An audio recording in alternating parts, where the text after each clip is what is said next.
Vous souhaitez devenir développeur et toucher un salaire à 6 chiffres à l'année? Attendez, avant de vous inscrire à la première formation qui passe, il y a 5 choses essentielles que vous devez savoir. Ces points vous aideront à mieux comprendre ce qui vous attend et si cette voie est vraiment faite pour vous. Sachez que la programmation, c'est bien plus qu'écrire des lignes du code. C'est un métier qui demande de la passion, de la persévérance et dans certains cas, une certaine dose de folie. C'est pourquoi, à travers mon expérience en tant que développeur et mentor, j'ai compilé ces conseils essentiels pour vous préparer au mieux à ce parcours. Dans cette vidéo, je vais vous dévoiler les coulisses de ce métier et vous aider à faire le bon choix. Alors, installez-vous confortablement et voyons ensemble si la programmation est votre prochain grand défi. Commençons par un point crucial. La programmation est complexe. Vous avez peut-être déjà entendu dire que tout le monde peut apprendre à coder. C'est vrai jusqu'à un certain point.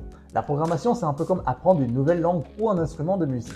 Ça demande du temps, de la patience et surtout de la persévérance. Laissez-moi vous partager une petite histoire. Quand j'ai commencé à apprendre JavaScript il y a un peu plus de 10 ans, j'ai trouvé cela incroyablement difficile.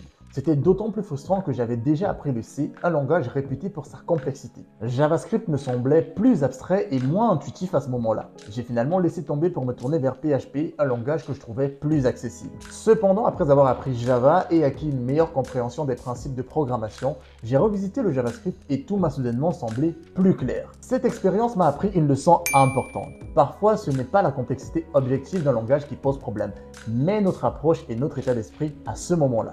J'ai vu beaucoup de personnes abandonner parce qu'elles trouvaient la programmation trop abstraite ou trop complexe, ce qui semble paradoxal pour une compétence aussi pratique. Mais la réalité est que la programmation exige de la persévérance et une volonté de surmonter des obstacles qui peuvent initialement sembler insurmontables. Donc si vous vous engagez dans cette voie, préparez-vous à des moments de doute et de frustration. C'est normal et cela fait partie de l'apprentissage. Rappelez-vous que si c'était facile, tout le monde le ferait. Et c'est votre capacité à persévérer qui vous distinguera et vous mènera vers le succès. Un autre point essentiel à considérer avant de vous lancer, c'est l'anglais. Oui, vous avez bien entendu, et même en France. Si vous êtes à l'aise en anglais, vous aurez un avantage énorme. En tant que mentor, j'ai pu constater que les étudiants à l'aise en anglais progressent beaucoup plus vite et c'est normal car l'anglais est omniprésent dans la tête. Prenons un exemple concret, la documentation. La grande majorité des ressources, qu'il s'agisse de tutoriels, de guides ou de documentation officielle pour les langages de programmation et les frameworks, est rédigée en anglais.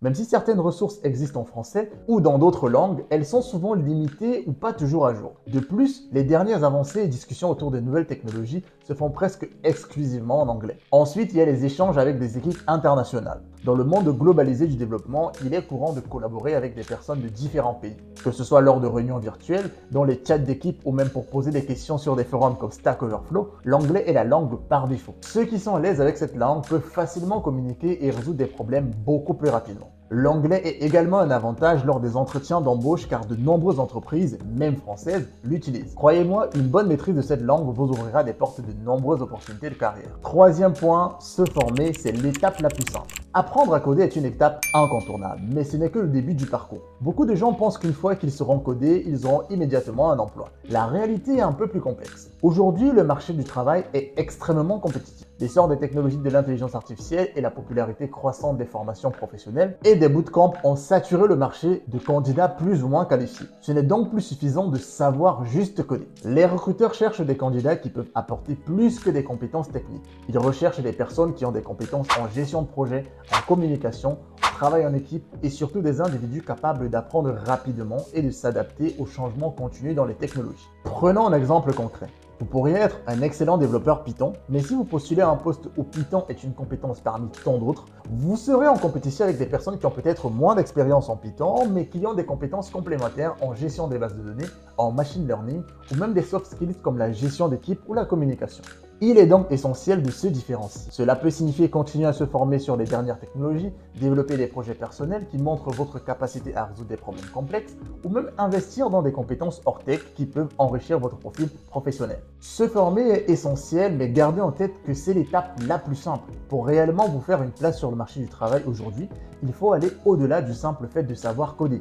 Développer un esprit curieux, construisez des projets et soyez prêt à continuer à apprendre tout au long de votre carrière. C'est ce qui fera la différence sur ce marché ultra compétitif. Quatrième point, le développement n'est pas un métier fait pour tout le monde. Et c'est important de le reconnaître dès le départ. Pour réussir dans ce domaine, certaines qualités sont essentielles et sans elles, il peut devenir très difficile, voire insupportable de progresser et d'évoluer. La patience est l'une de ces qualités. Si vous êtes quelqu'un d'impatient, ce métier risque de vous frustrer. La programmation implique souvent de passer des heures, voire des jours à débugger un code qui, en surface, semble parfait. De plus, ce n'est pas un métier d'ego. En développement, il faut être capable d'admettre que l'on ne sait pas tout et qu'on doit continuellement apprendre. Et ça, peu importe votre niveau d'expérience. Il y aura toujours des technologies ou des concepts que vous ne maîtrisez pas encore. Il faut accepter l'idée que l'apprentissage est permanent et que vous allez parfois rencontrer des situations où vous vous sentirez comme un débutant, même après des années d'expérience. Et il faut savoir prendre du recul. Il y aura des moments où vous serez confronté à des difficultés si grandes que vous commencerez à douter de vos compétences, voire de votre choix de carrière. Certains jours, vous pourriez avoir l'impression de subir votre travail, d'être pris dans un engrenage où les tâches semblent insurmontables. Cela peut entraîner beaucoup de frustration et de doute. Mais c'est précisément dans ces moments-là qu'il est crucial de ne pas se laisser abattre. Il faut savoir prendre du recul, respirer et parfois simplement laisser les choses reposer avant de revenir avec une nouvelle perspective. De plus, il est essentiel de comprendre que, comme dans tout métier, il y aura des moments où vous ne prendrez pas forcément plaisir à ce que vous faites. Vous pouvez vous retrouver à subir des tâches répétitives ou complexes qui ne vous passionnent pas et cela peut rapidement rendre le travail oppressant si vous ne savez pas prendre du recul. Et c'est justement dans ces moments-là que la patience, la persévérance et la passion pour le métier font toute la différence. Savoir que ces moments difficiles sont temporaires et font partie du processus est crucial